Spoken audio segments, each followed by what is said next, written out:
as palavras dos meus lábios e o meditar do meu coração sejam agradáveis na tua presença, ó Senhor.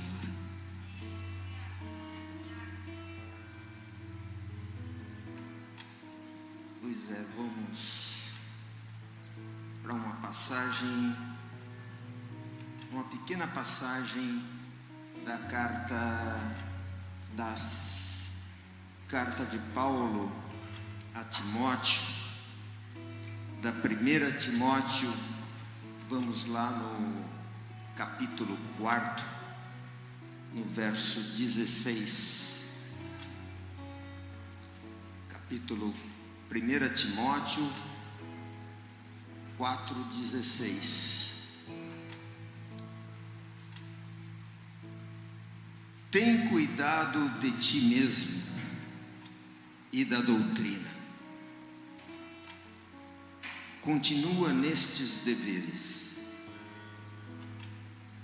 porque fazendo assim salvarás tanto a ti mesmo como aos teus ouvintes. O texto que nós pode sentar. O texto que nós acabamos de ler, curtinho, mas de uma profundidade maravilhosa.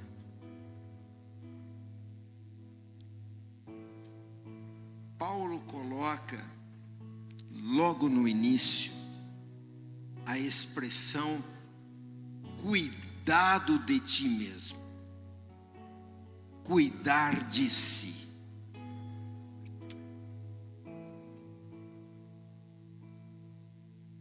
Eu fico imaginando por que Paulo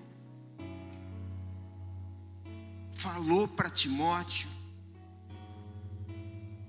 isso daí. Tem cuidado de ti mesmo. Ou seja, cuida de ti mesmo. Por que Paulo está falando isso a Timóteo? A mesma coisa se nós falássemos hoje assim, o cara, cuida de você um pouquinho mais. Joaquim, cuida de você. Lúcio, Júnior, cuida de você, cuida de ti mesmo e da doutrina. Mas esse cuidar de si, por que Paulo falou isso? Primeiro, eu acho que Paulo falou isso porque Timóteo era muito amigo de Paulo. Paulo gostava pra caramba de Timóteo. Timóteo tinha viajado com Paulo, tinha pregado com Paulo em outros lugares. Então, Paulo conhecia bem Timóteo, conhecia a índole de Timóteo e gostava dele. Então falou, toma cuidado contigo mesmo, de ti mesmo. Em segundo lugar, porque Paulo sabia que lá onde morava Timóteo, em Éfeso, acontecia algumas coisas que não estavam direitinho com a doutrina cristã verdadeira. Que lá em Éfeso existiam falsas doutrinas, principalmente aquela chamada chamada gnosticismo. E o gnosticismo era uma das heresias, e eu diria que até hoje é uma das heresias mais perniciosas que existem. Segundo o gnosticismo, eles pensavam, em primeiro lugar, que o corpo é mau, que só o espírito é bom. Então eu tenho que destruir o meu corpo para o meu espírito tomar conta de mim, para o meu espírito ficar bom. O corpo é mau. Em segundo lugar, eles diziam que a salvação, então, a minha salvação está em eu escapar do meu corpo. Eu não assumo aquilo que eu sou. A minha salvação está nisso. Veja bem, a minha salvação não está no Cristo Jesus. Não está no Verbo encarnado, naquele que morreu por mim para me salvar. A minha salvação está em eu negar o meu corpo, a minha corporalidade.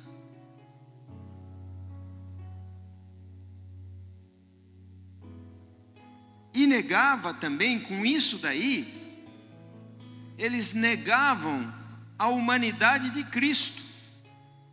Para eles existia um Cristo bom e um Cristo mau. O Cristo bom era o Cristo do Espírito, e o Cristo mau era o Cristo corpo, o Verbo que se encarnou.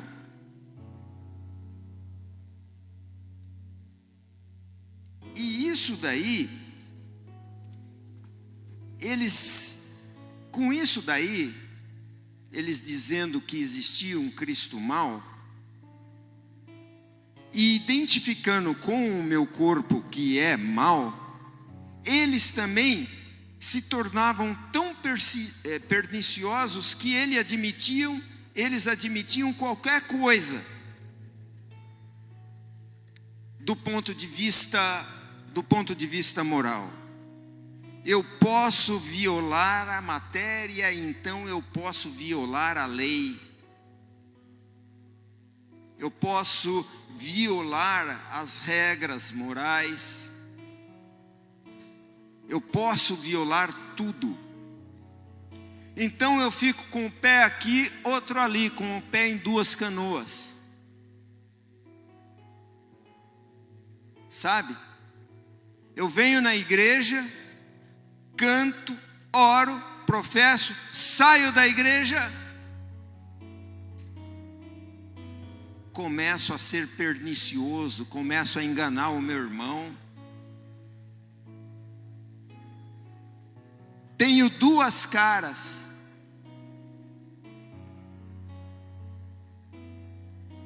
Então, Paulo está dizendo para Timóteo que ele tem que cuidar dele e tem que cuidar da doutrina. E quando ele fala isso, ele fala por quê? Vamos lá no verso 3. Não, no verso...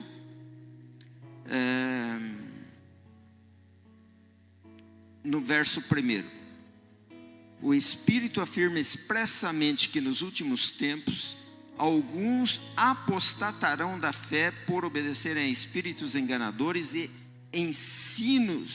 a ensinos de demônios, pela hipocrisia dos que falam mentira e que têm a própria e têm cauterizado a própria consciência. Então, isso daí é aquela tal história que Paulo, logo no início da carta aos Tessalonicenses, vai falar que ele está falando isso porque ele tem... Tessalonicenses não, a Timóteo, ele vai falar que ele está fazendo isso porque ele tem amor. o intuito da admoestação visa ao amor que procede de coração. Então ele ama. E ele não é que nem aquele cara que ele quis conhecer o céu e o inferno. Então ele falou: não, eu quero ir lá para o inferno para ver o que é que está acontecendo lá. Como que é esse tal de inferno? Então ele pegou, fez um acordo lá e foi até a porta do inferno, bateu lá, veio uma pessoa, abriu a porta, e lá dentro, no inferno, tinha uma sala assim, e no meio da sala tinha um caldeirão, e daquele caldeirão exalava um cheiro gostoso. Tinha uma sopa gostosa lá, bem gostosa. Mas as pessoas estavam com fome. Elas estavam com uma colher comprida na mão, mas elas não conseguiam comer aquela sopa gostosa. Estava todo mundo bravo, estava todo mundo, sofrendo de fome. Nossa, que esquisito, um cheiro gostoso desse, uma sopa gostosa dessa, uma comidinha legal, viu, pastor Lúcio? Boa comida lá, mas estava com fome, Aí, ele falou assim: agora eu quero conhecer como que é no céu. Aí ele largou lá, caminhou mais um pouquinho adiante, e viu uma porta escrito céu. Chegou lá na porta do céu, bateu, veio uma pessoa lá, toda de branco, abriu a porta. Falou: o que é que o senhor deseja? Pelo que me parece, o senhor não foi chamado ainda. Não, eu quero ver como é que é aqui. Ah, pois não, tem problema não, pode entrar. A hora que ele entrou, ele viu uma sala bonita assim, e no meio da sala um caldeirão igual tinha na outra sala que ele tinha ido primeiro. E o caldeirão, e tinha a mesma sopa lá. E as pessoas estavam com uma colher de cabo comprido assim, e estavam comendo a sopa. E ninguém estava com fome, ninguém estava desesperado de fome lá. Aí então ele falou: ele perguntou: o que é que esse pessoal está aqui, é a mesma sopa, a mesma coisa, por que é que eles aqui não tem fome e lá tem fome? Aí ele entendeu, porque a pessoa que abriu a porta para ele falou para ele: é que lá ninguém olha para o outro. Eles pegam a sopa com a colher de cabo comprido e querem comer a sopa com a colher de cabo comprido e não conseguem. Aqui no céu, pode ver, cada um pega a sopa, dá para o outro. A colher de cabo comprido é para dar para o outro comer. Então ninguém fica com fome. Então vejam bem, quando nós cuidamos de nós, nós estamos cuidando do outro. E quando nós cuidamos do outro, nós estamos cuidando de nós. Há uma reciprocidade enorme dentro da vida da pessoa. Eu não olho só para mim. Eu olho para o outro também. E vejam bem que Paulo fala em consciência cauterizada no versículo 3. Você pode jogar para mim aí, na tela o versículo 3 do capítulo 4. Né? Vejam bem. Proíbem casamentos, exigem abstinência, alimentos, criou para serem recebidos em ações de graças. Ué, mas não é esse daí. Não é esse. Ele fala no verso 3, em consciência cauterizada. Verso 2 então. Consciência cauterizada. Cauterizada ali no 2. Eu errei o versículo, é o 2. Pela hipocrisia dos que falam mentiras e que têm cauterizada a própria consciência. Eu não cauterizo a minha consciência. Quando eu cauterizo a minha consciência, eu tenho prazer só em mim mesmo. Quando eu não cauterizo, o que é cauterizar? Cauterizar vem da formação da junção, a formação da palavra cauterizada, ela é a junção de duas palavras gregas, que é cauter, né? Cauter, que significa, né, o ferro de marca. Cauter é aquele ferro que marca o cavalo, chama cauter. E caem, que significa queimar. Cauterizar é queimar um tecido vivo, um tecido orgânico que está vivo. Eu mato o tecido vivo que está em mim, que está na minha consciência, quando eu cauterizo a minha consciência através dos vícios que eu criei em mim mesmo. Dos vícios que cada um de nós tem.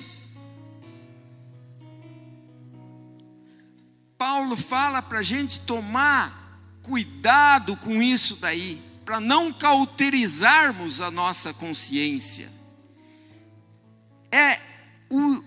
A consciência cauterizada é um estado de insensibilidade ao outro, insensibilidade à revelação de Deus na minha vida, a um estado de incredulidade. Eu me torno insensível.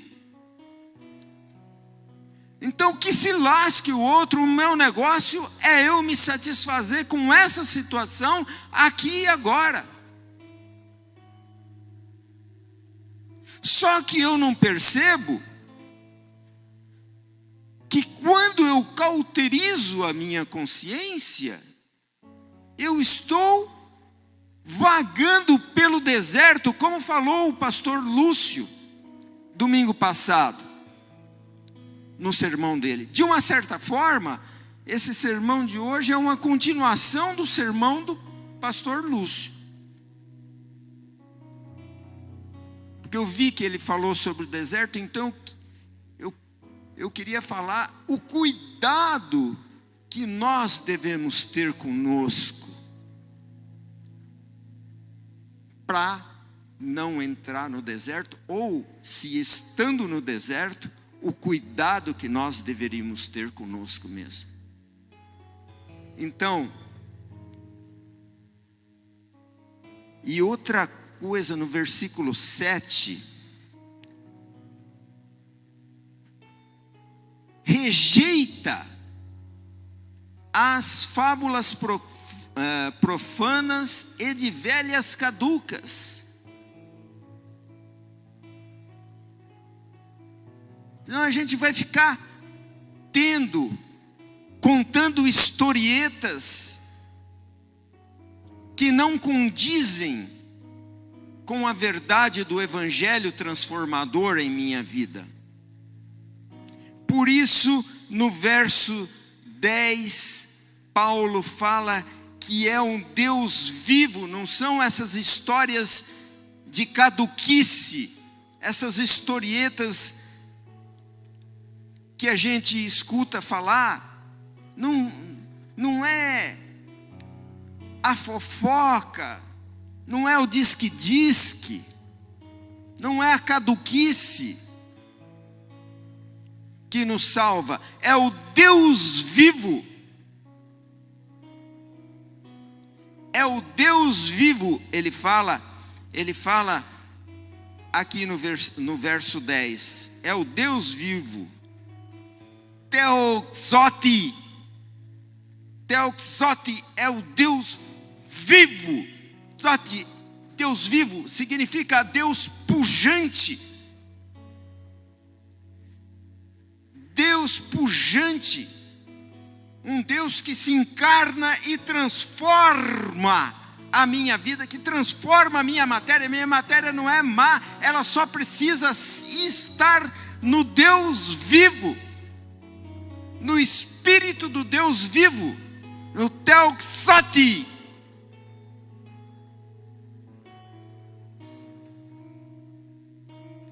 E aí, então é que ele fala em epekesiauto, ou seja, cuida de ti. Cuida de ti. Cuidar por dentro, mas renunciar por fora.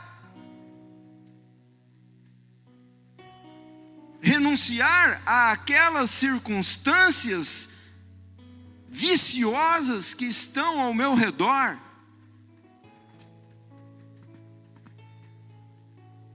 E quais são essas circunstâncias? Cada um de nós deve pensar nisso. Quais são essas circunstâncias de vício que nós temos e que atrapalham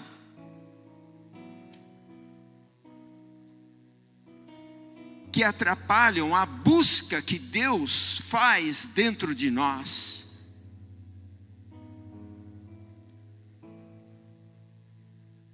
Esses vícios é como fita isolante. É como uma fita isolante que é passada em volta da gente. É como se nós fôssemos cauterizados.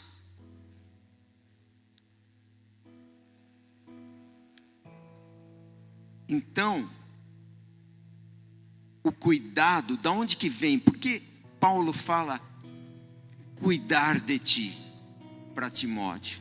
Ele fala isso porque o verbo cuidar, qual era, né?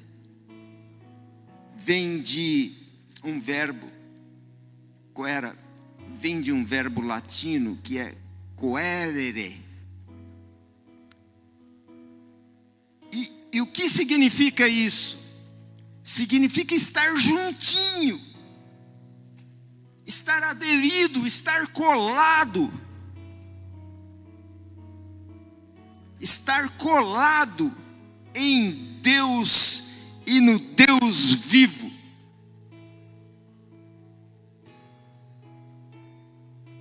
Um aluno que quiser aprender alguma coisa, eu digo isso porque eu fui professor por muitos anos e ainda sou. E quando um aluno gruda no professor, como alguém fala para mim, tem que grudar com uma ventosa, gruda. Esse daí está juntinho.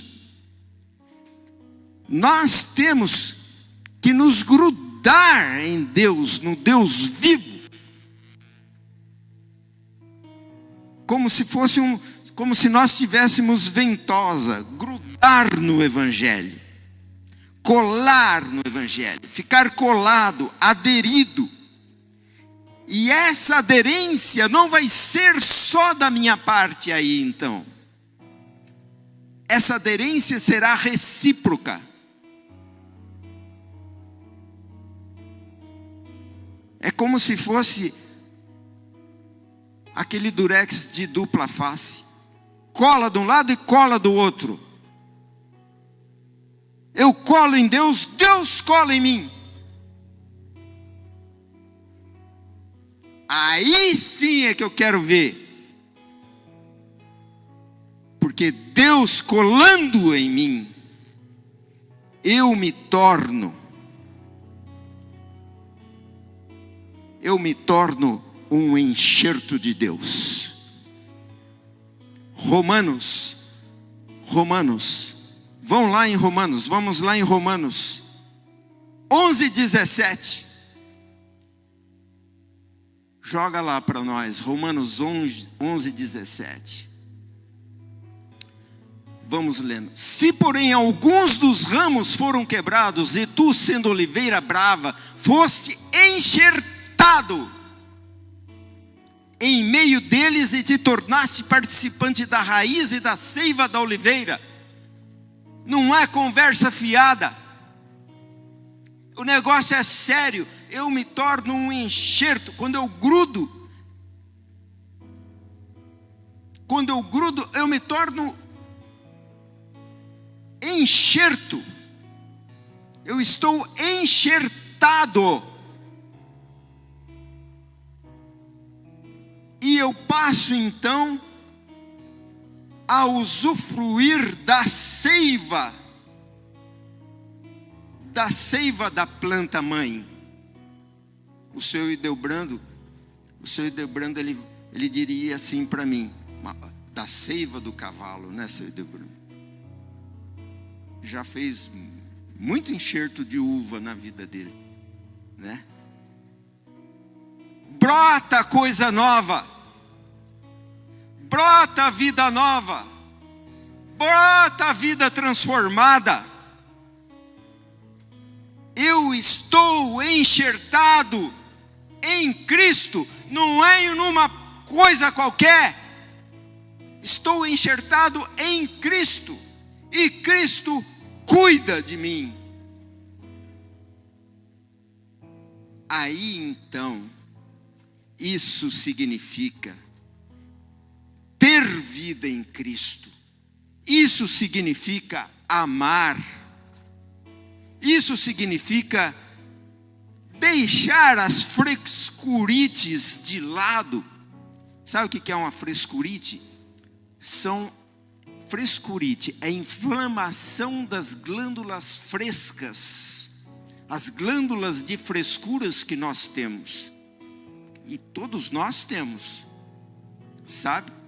Então é deixar essa tranqueira de lado, vamos dizer assim. Deixar isso de lado e se render a Cristo, se render ao Deus vivo. Tornar-me enxertado em Cristo Jesus. Mas para isso é necessário romper. É necessário um rompimento. Só para ilustrar um pouquinho, eu vou contar a história da vaca para vocês. Vocês já devem ter escutado, ou não, mas eu vou contar a história da vaca, pastor Jurandir. Ó, pastor Jurandir. Um mestre saiu com um discípulo dele para o campo e disse assim para o discípulo dele: nós sempre temos alguma coisa a aprender quando a gente vai para o campo. E eles, caminhando pelo campo, viram um sítio. E nesse sítio, eles entraram, abriram a porteira, entraram. E lá no sítio, eles viram lá uma casa, aquelas casas de barro, sabe, meia de pau a pique assim, feita com barro. Uma sujeira em volta da casa. O casal tinha 3 filhos, tudo sujo, perebento, roupa rasgada, pé no chão, cheio de verme, né? Aí o mestre perguntou: puxa vida, como é? Perguntou lá pro pai lá: como é que vocês conseguem viver aqui? olha, não, porque eu estou vendo aqui, vocês não têm comércio nenhum perto, vocês não têm nada, e o sítio de vocês está nessa situação aqui. Aí ele virou e falou assim, olha, o pai, né, o cara lá, o negócio é o seguinte, mestre, nós temos aqui uma vaquinha. Essa vaquinha dá um pouco de leite para nós. Então, eu vendo um pouco de leite lá, mais para frente, ali onde tem um comércio, eu vou lá e eu vendo leite lá.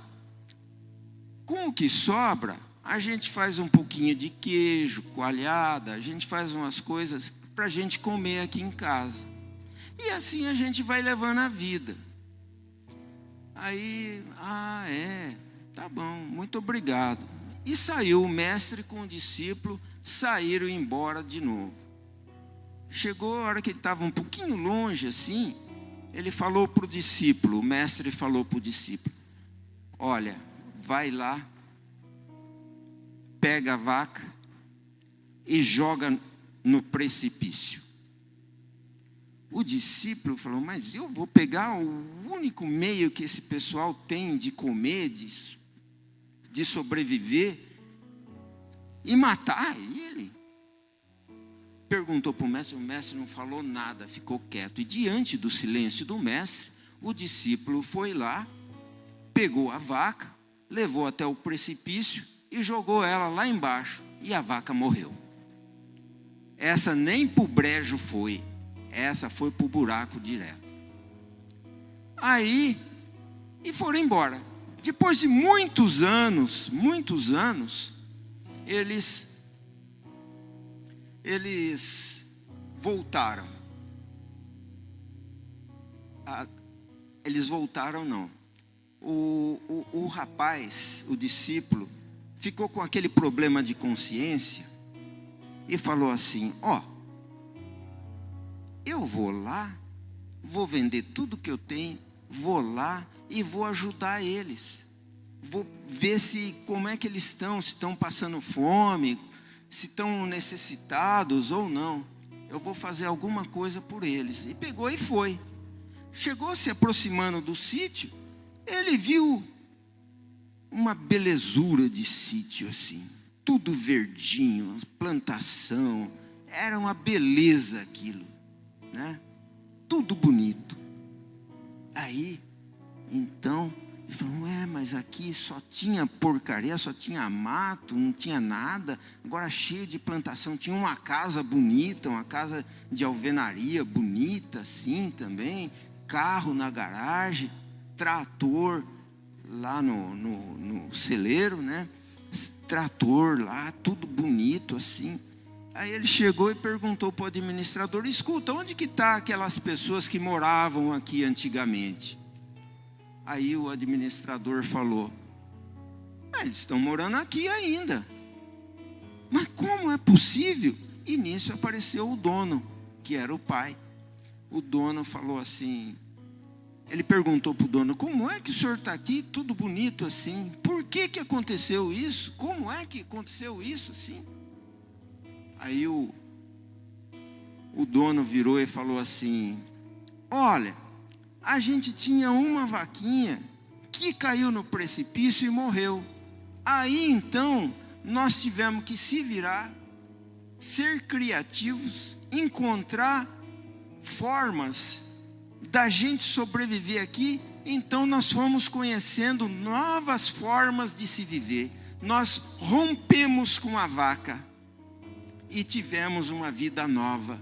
Hoje nós temos muitas vacas, nós temos plantação que nós vendemos e fomos para frente, fomos adiante. Então, minha gente, a gente precisa fazer um rompimento também. Um rompimento para que o Cristo vivo possa trabalhar em nossas vidas.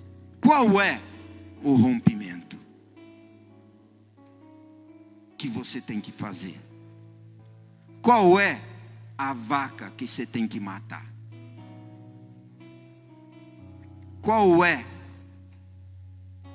o vício que a gente tem que jogar no buraco. Assim como a vaca foi para o buraco. É a mesma coisa que uma trepadeira. Vocês conhecem aquela trepadeira bonita? O pastor Lúcio conhece, que ele já viu, já me falou que ele viu. Chama sapatinho de judia. Vocês já viram sapatinho de judia? Bonito, né?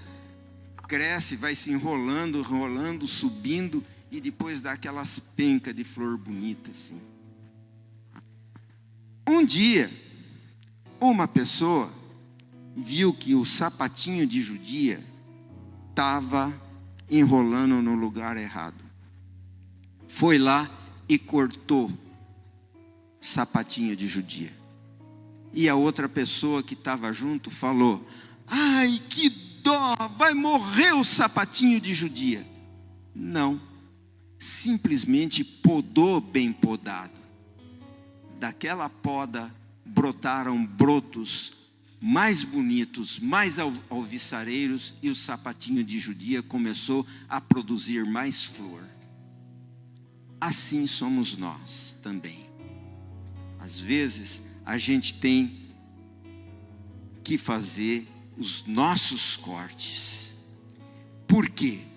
Porque quando nós estamos incorporados em Cristo, a seiva, quando nós estamos em simbiose com Cristo, nós temos a seiva do Espírito Santo em nós. 2 Coríntios 13,5, eu falo 13,5 porque é capítulo 13, versículo 5 de 2 Coríntios. O que é que fala aí? Vamos lá? 2 Coríntios 13, versículo 5. Fala: examinai-vos a vós mesmos se realmente estáis na fé. Provai-vos a vós mesmos, ou não reconheceis que Jesus Cristo está em vós. O Cristo está em mim. O Cristo está em você. Então, cuidar de si é estar enxertado em Cristo. A seiva de Cristo corre dentro de cada um de nós. Mas nós precisamos saber cuidar de nós. E para terminar, vejam bem, o Evangelho de Lucas. O Evangelho de Lucas 21:34 diz assim: tende cuidado de vós mesmos. A gente, puxa vida, a gente tem que cuidar da gente.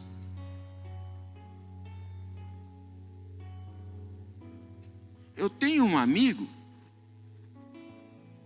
ele tem, é bem mais novo que eu, ele tem 50, a gente tem que calcular a idade, né, pastor Júlio?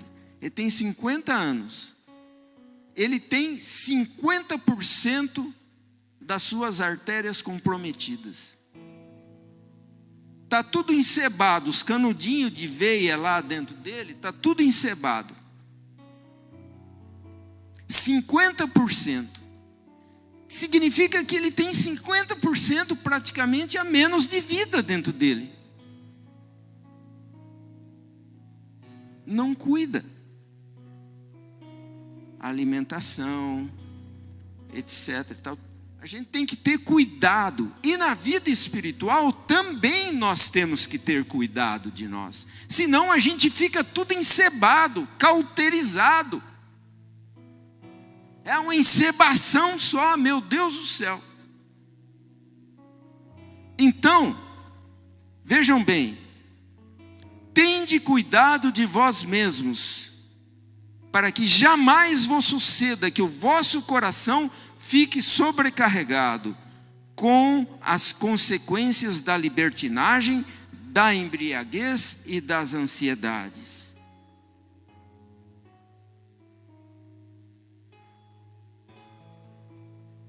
E quantas vezes as nossas ansiedades é porque nós queremos fazer a nossa vontade e não a vontade de Deus em nossas vidas. Então, o cuidar de si significa também transformar a si. Quando nós cuidamos de nós, nós nos transformamos. E nós nos transformamos, se nós nos transformarmos, a igreja será pujante, será viva.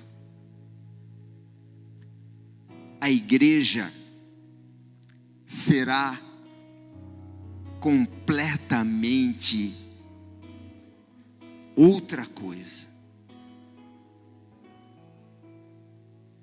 Então, cuidar de si e transformar a si mesmo. Que o Espírito Santo de Deus esteja sobre nós. E que nós possamos dar uma resposta hoje ao Senhor Jesus. Uma resposta que faça nascer o Deus vivo em cada um de nós.